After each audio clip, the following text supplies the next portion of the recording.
अगर बागेश्वर बाबा हिंदू मुसलमान भाई को लड़वाने के लिए आ रहे हैं तो मैं उनका विरोध करूंगा। दोस्तों, जिस देश में नेताओं को रैली के लिए लोगों को पैसे देकर बुलाना पड़ता है, लेकिन किसी फिल्मी सितारे को देखते ही लोग लंबी लंबी लाइन लगाकर फोटो खींचने के लिए खड़े हो जाते हैं, उसी देश में दोस्तों आज एक 26 साल के कथावाचक का प्रोग्राम सुनने के लिए 10 किलोमीटर की लाइन लगा रहे हैं। लाखों की संख्या में लोग दरबार पहुंच रहे हैं। यहाँ तक कि ये भी नौबत आ गई है कि उस नौजवान को खुद लोगों से हाथ जोड़कर कहना पड़ रहा है कि घर पर ही रहकर प्रोग्राम देखें, क्योंकि इतने सारे लोगों को एक जगह पर संभालना मुश्किल हो रहा है। हम बात कर रहे हैं दोस्तों धीरेन्द्र शास्त्री उर्फ बागेश्वर धाम की, जिनके चमत्कारों से तो आप वाकिफ ही हैं। पर दोस्तों आज हम धीरेन्द्र शास्त्री के चमत्कारों की बात नहीं करेंगे, बल्कि उन चमत्कारों के पीछे के सच के बारे में बात करेंगे और आपको ये बताएंगे कि धीरेन्द्र शास्त्री अपने दरबार में जो कुछ भी करते हैं वो चमत्कार के साथ साथ फिजिक्स भी है। जी हाँ, इनके चमत्कारों के पीछे विज्ञान भी छुपा हुआ है, जिसका सारा राज आज हम यहाँ पे खोलने वाले हैं। बस हमारे साथ इसी तरह बने रहिए। दोस्तों धीरेन्द्र शास्त्री आज भारत का वो नाम बन गए हैं जिनके आगे बड़े बड़े फिल्मी हीरो की चमक धमक भी फीकी पड़ जाती है। लोग इनकी एक झलक देखने को बिल्कुल बेताब हैं। लेकिन दोस्तों कुछ ऐसे लोग भी हैं जो धीरेन्द्र शास्त्री को झूठा, फ्रॉड और हिंदू मुस्लिम के बीच लड़ाई लगवाने वाला कहते हैं। कुछ लोग तो इन्हें एयरपोर्ट से ही भगा देने की बात भी कहते हैं, ये कहकर कि अगर धीरेन्द्र शास्त्री यहाँ आएंगे तो हम बाहर से ही भगा देंगे। कई लोगों ने तो इनके खिलाफ FIR भी दर्ज करवा दी है कि ये नफरत फैला रहे हैं। लेकिन असली सच जानने की दोस्तों कोई भी कोशिश नहीं कर रहा है। अभी कुछ दिनों पहले ही धीरेन्द्र शास्त्री के दोस्तों एक वीडियो बहुत ही तेजी से वायरल हुई, जिसमें धीरेन्द्र शास्त्री ने पहले से ही कागज पर कुछ सवाल लिखकर रखे और वहां बैठी एक पत्रकार को कहा कि आप जाइए और पूरे पंडाल में जिसे मर्जी हो उसे बुला लीजिए। यहाँ पर मैंने जो कुछ भी लिखा है वो उसी इंसान के सवाल होंगे। यानी कि धीरेन्द्र शास्त्री ने पहले से ही पर्चा लिख दिया है और फिर उस आदमी को लाने के लिए कहा है जिसे वो महिला बुलाना चाहती हो। इसलिए वो महिला पत्रकार उठती है और पंडाल में से किसी एक इंसान को लेकर चल देती है और फिर दरबार में चमत्कार होता है दोस्तों, क्योंकि बागेश्वर बाबा पर्ची में जो कुछ भी लिखते हैं उसे सुनने के बाद वो व्यक्ति कहते हैं कि हाँ ये सवाल तो मेरे ही थे और ये तो भाई एक छोटी सी झलक है। ना जाने दोस्तों कितनी बार बागेश्वर बाबा ने अपने भक्तों को अपने चमत्कारों से हैरान किया है। दरबार में बैठे लोग तो इस बात पर विश्वास करते हैं कि बाबा बागेश्वर के ऊपर हनुमान जी की कृपा है और वो सभी कष्टों को दूर कर देते हैं। लेकिन दोस्तों कुछ लोग उनके दरबार में ये देखने भी जाते हैं कि क्या वाकई में ये कोई दिव्य पुरुष है या फिर ढोंगी बाबा। पर सच तो यह है कि बागेश्वर बाबा खुद को कभी भी कोई दिव्य पुरुष नहीं कहते हैं, बल्कि उनका तो कहना है कि मैं एक कथावाचक हूँ और दरबार लगाकर कथा सुनाता हूँ। सनातन धर्म के बारे में लोगों को मैं समझाता हूँ, सिखाता हूँ। ना ही दोस्तों धीरेन्द्र शास्त्री ने कभी खुद को ईश्वर का अवतार बताया है और ना ही अपने चमत्कारों को दिखाकर लोगों को अपने झांसे में लाने की कोशिश करी है। वो तो बस धीरेन्द्र शास्त्री का कथा वाचन का अनोखा अंदाज है, उनका रूप और ईश्वर के प्रति उनका विश्वास है जिसने उन्हें लोगों से जोड़े रखा है। और अब दिन दुगनी रात चौगनी तेजी से लोगों के बीच में ये प्रसिद्ध होते चले जा रहे हैं। शायद ही दोस्तों इस काल में ऐसा कोई भारतीय युवक होगा जिसने इतने बड़े पैमाने पर लोगों का प्यार और विश्वास जीता है। क्योंकि दोस्तों क्रिकेटर्स को, एक्टर्स को हर कोई पसंद करता है, लेकिन एक कथा सुनाने वाले 26 साल के युवक को बाबा या फिर गुरु के रूप में स्वीकार करना कोई छोटी बात नहीं है। और इसी बात से तो लोगों को दिक्कत है जो ये कहते हैं कि बागेश्वर बाबा नफरत फैला रहे हैं और लोगों को झूठे चमत्कार दिखाकर गुमराह कर रहे हैं। पर हमारा ये कहना है कि अगर लोगों को किसी शख्स पर विश्वास करना है कि ये हमारे कष्टों को दूर कर देगा तो ये बात कहां से गलत है। हाँ देखिए, हम मानते हैं कि हमारे देश में कई सारे साधु बाबाओं ने लोगों के साथ बहुत गलत किया है, उनके विश्वास के साथ खिलवाड़ भी किया है। लेकिन आप खुद ही सोचिए, जो शख्स महिलाओं को बेटी और बहन कहकर बुलाता हो वो भला किसी का क्या बुरा करेगा।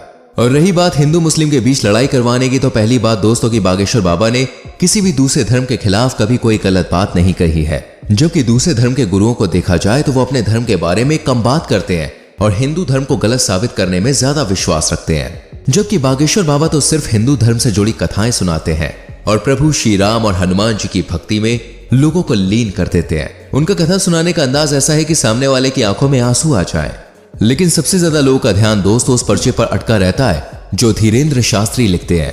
तभी तो इनके आलोचकों का कहना है कि बागेश्वर बाबा जो कुछ भी पर्चे में लिखते हैं वो सब कुछ फर्जी होता है। लोगों को पैसे देकर दरबार में बुलाया जाता है और स्टेज में झूठ बोलने के लिए कहा जाता है। पर जरा दिमाग लगाकर सोचिए, अगर ऐसा कुछ भी होता तो इतनी बड़ी तादाद में लोग कैसे इनके ऊपर विश्वास करते।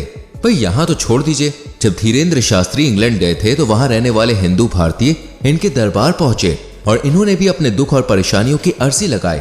एक महिला तो ये देख के हैरान रह गई कि कैसे बागेश्वर बाबा ने न केवल उसके बच्चे की बीमारी और पति के बिजनेस के बारे में बताया, बल्कि उसके घर पर मौजूद एक गुरु की चटकी हुई तस्वीर तक के बारे में बागेश्वर बाबा ने सब कुछ बता दिया।